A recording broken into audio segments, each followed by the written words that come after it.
केंद्रीय मंत्री जितेंद्र सिंग यांचं वक्तव्य सरकारच्या मानसिकतेचं प्रतीक। आयआयटी संदर्भातील वक्तव्यावरून राज ठाकरे यांनी फेसबुक पोस्ट केले। आयआयटी बॉम्बेचं नाव मुंबई केलं नाही हे चांगलंच झालं असं वक्तव्य केंद्रीय विज्ञान तंत्रज्ञान मंत्री जितेंद्र सिंह यांनी केलेलं होतं आणि त्यांचं हे वक्तव्य सरकारच्या मानसिकतेचं एक प्रतीक असल्याचं स्पष्ट दिसतंय अशी टीका मनसे अध्यक्ष राज ठाकरे यांनी केली।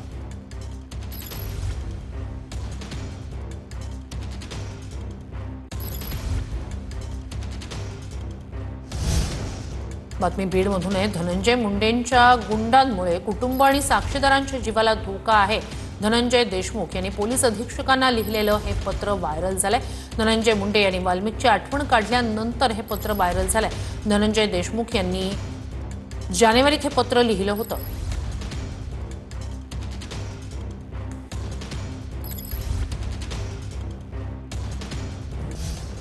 महत्वाची घडामोड मुंबईतून एकाच व्यक्तीचं मतदार यादीत तब्बल 103 वेळा नाव आल्याचा धक्कादायक प्रकार समोर आलाय। मतदार यादीतील दुबार मतदारांसंदर्भात मंगळवारी मुंबई महापालिकेत बैठक। दुबार मतदारांची नावं वगळण्यासाठी विशेष मोहीम राबवली जाणार असल्याचं आता ठरलंय। 27 नोव्हेंबर ते 5 डिसेंबर पर्यंत घरोघरी जाऊन विशेष मोहीम राबवली जाणार आहे। पुण्यात शालार्थ आयडीसाठी 1 लाखाची लाच घेतल्याचा प्रकार घडलेला आहे। लाच घेताना शिक्षण उपनिरीक्षकाला रंगेहात पकडण्यात आलाय। रावसाहेब मिरगणे असं लाच घेताना पकडलेल्या या अधिकाऱ्याचं नाव आहे। एक मोठी बातमी समोर येते। पवईतील आयआयटीच्या गेट समोर मनसेकडून आता आयआयटी मुंबई असं फलक लावण्यात आलाय। आयआयटीच्या नावात मुंबई नसणं चांगलंच असल्याचं वादग्रस्त विधान केंद्रीय मंत्री जितेंद्र सिंग यांनी केलं होतं। त्या पार्श्वभूमीवर आता मनसेकडून याचा निषेध नोंदवला जातोय आणि अशा प्रकारचं हे फलक सध्या इथे लावण्यात आलंय। आयआयटी बॉम्बेवर या ठिकाणी फुली मारण्यात आली आहे आणि मुंबई लिहिण्यात आलंय।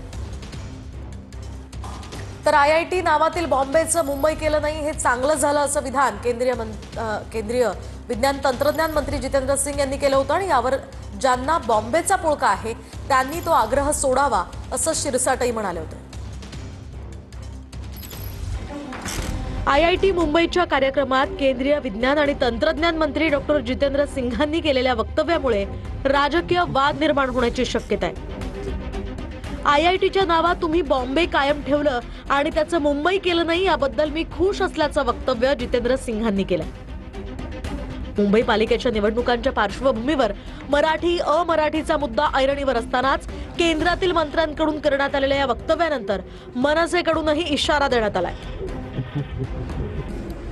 And as was we mentioned, as far as IIT Bombay is concerned, I got it straight by this name. You have not done Mumbai. So that's why another compliment to you. And also true for Madras. It remains IIT Madras. या केंद्रीय भारतीय जनता पक्षाच्या नेत्यांचे बूट चाटणारे अमित साटम आणि आशिष शेलार आपण कुठल्या वेळात लपून बसलेला आहात? आहे का हिंमत आशिष शेलार आणि अमित साटमांमध्ये की आपल्या नेत्याचा जाहीर निषेध करायचा?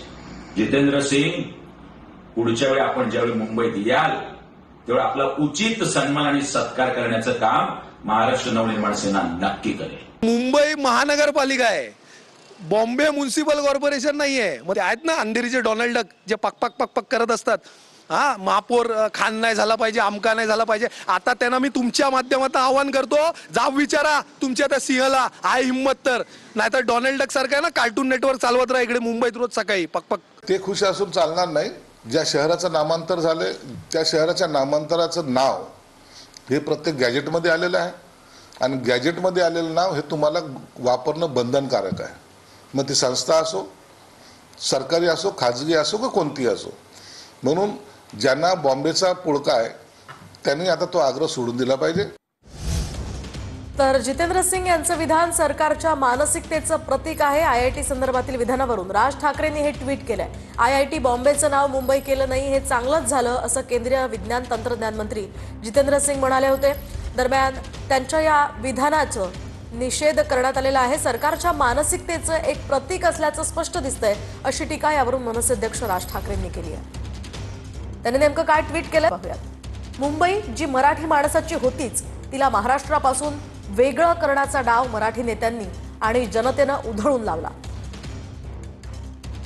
मराठी मुंबई महाराष्ट्रातच राहील त्याबद्दल गेली अनेक दशकं त्यांच्या पोटात साचलेली मळमळ पुन्हा ओकायला सुरुवात केली आहे. खरं तर जितेंद्र सिंग यांचा मुंबईशी काहीही संबंध नाही, ना महाराष्ट्राशी ना गुजरातशी. ते येतात जम्मूमधून. मुंबई नको बॉम्बेच हवं, यातून हळूच ते शहर ताब्यात घेण्याचा प्रयत्न नक्की सुरू आहे.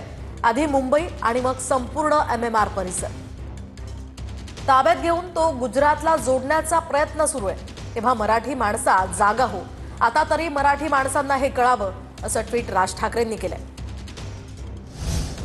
आणखी एक महत्त्वाची बातमी, निर्मला गावित यांची आमदार हिरामण खोसकरांनी भेट घेतली आहे. दरम्यान निर्मला गावित यांच्या अपघातानंतर रुग्णालयात हिरामण खोसकर हे त्यांची भेट घेण्यासाठी आलेत. हिरामण खोसकर आणि निर्मला गावित हे एकमेकांचे खरं तर राजकीय विरोधक आहेत. मात्र निर्मला गावितांचा अपघात झाल्यानंतर आता त्यांच्या तब्येतीची विचारपूस करण्यासाठी खोसकर आलेले आहेत. खोसकरांविरोधात निर्मला गावित यांनी विधानसभा निवडणूक लढवली होती.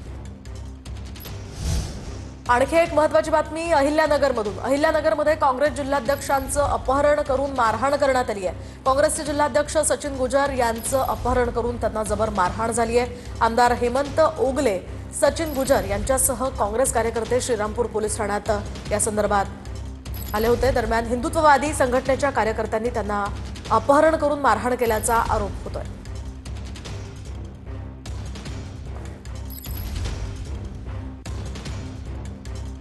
तर आपण पाहतोय हेमंत ओगले आणि सचिन गुजर यांच्यासह हिंदुत्ववादी संघटनेच्या कार्यकर्त्यांनी अपहरण केल्याचा आरोप केला जातोय. अहिल्यानगरमध्ये काँग्रेस जिल्हाध्यक्षाचं अपहरण करून त्यांना मारहाण करण्यात आल्याचा आरोप आहे आणि हा व्हिडिओ सुद्धा त्या संदर्भातला समोर आल्याचा आपण पाहतोय. अचानक कारमधून काही लोक येतात आणि त्या ठिकाणी काँग्रेस जिल्हाध्यक्ष यांना इथून घेऊन जातात असं यामध्ये स्पष्ट दिसतंय आणि अपहरण करून त्यांना जबर मारहाण करण्यात आल्याचा आता आरोप होतोय. आपण या व्हिडिओमध्ये पाहतोय जबरदस्तीनं त्यांना कारमध्ये घेऊन हे सगळे लोक गेलेत आणि त्यानंतर त्यांना जबर मारहाण करण्यात आली असा आरोप करण्यात आलेला आहे. दरम्यान या प्रकरणात पोलिसांचा अधिकचा तपास सुरू आहे. गुन्हाही दाखल झालेला आहे. यानंतर हे लोक कोण होते, का त्यांनी असं केलं, याचा खुलासा होणार आहे. आणि आता बातमी नाशिकमधून. नाशिक मनपाच्या प्रारूप यादीवर 900 हरकती घेण्यात आल्यात. तक्रारी दाखल करण्यासाठी उद्या शेवटची मुदत असेल. तर नाव दुरुस्ती, पत्ता बदल तसंच नवीन नोंदणी अशा विविध तक्रारींचा यामध्ये समावेश आहे. तर राजापूर नगराध्यक्ष पदाच्या उमेदवारांमध्ये शाब्दिक वाकयुद्ध रंगलंय.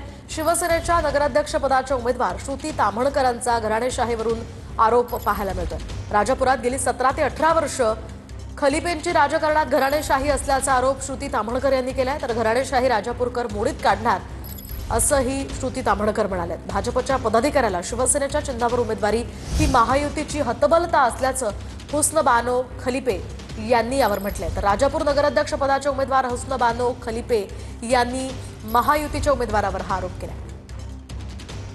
आपल्याला राजापूर नगर परिषदमध्ये एक 17-18 वर्ष घराणेशाही चालू आहे, ती यादी आपण मोडीत काढायची आहे आणि आपलं विजन राजापूर शहराचा विकास हे विजन घेऊन आम्ही सगळे उतरलेलो आहोत. आपलं केंद्रात राज्यात महायुतीचं सरकार असल्यामुळे, मी महायुतीचे उमेदवार असल्यामुळे आपल्याला निधीचा काही प्रॉब्लेम येणार नाही. शहराचा विकास करणं सोपं जाईल. यासाठी मी सर्व नागरिकांना आवाहन करेन की आम्हाला महायुतीचं पॅनेल निवडून द्या. आम्ही राजापूरचा विकास नक्की करू. निवडणुकीच्या राजकारणात कधी काय घडेल हे काही सांगता येत नाही. तसंच काहीच झालेलं आहे. भाजपच्या पदाधिकाऱ्यांनी नगराध्यक्ष पदाची निवडणूक लढवायला आधार घेतलाय ते शिंदे सेनेच्या धनुष्यबाणाचा. शेवटी काय समोरचा उमेदवार प्राबल आहे असं दिसल्यानंतर आपल्या उमेदवाराची निवड करताना जी काय हतबलता झालेली आहे त्यांची ती या ठिकाणी दिसून येते. आणखी एक ब्रेकिंग न्यूज समोर येते. तुळजाभवानी मंदिराचे महंत इच्छागिरी महाराजांची निवडणुकीतनं माघार पाहायला मिळते. पवित्र परंपरेच्या रक्षणासाठी निर्णय घेतल्याचं म्हणत निवडणुकीतनं त्यांनी माघार घेतली आहे. महंत इच्छागिरी महाराज तुळजापूर नगरपालिकेसाठी नगराध्यक्ष पदाचे उमेदवार होते.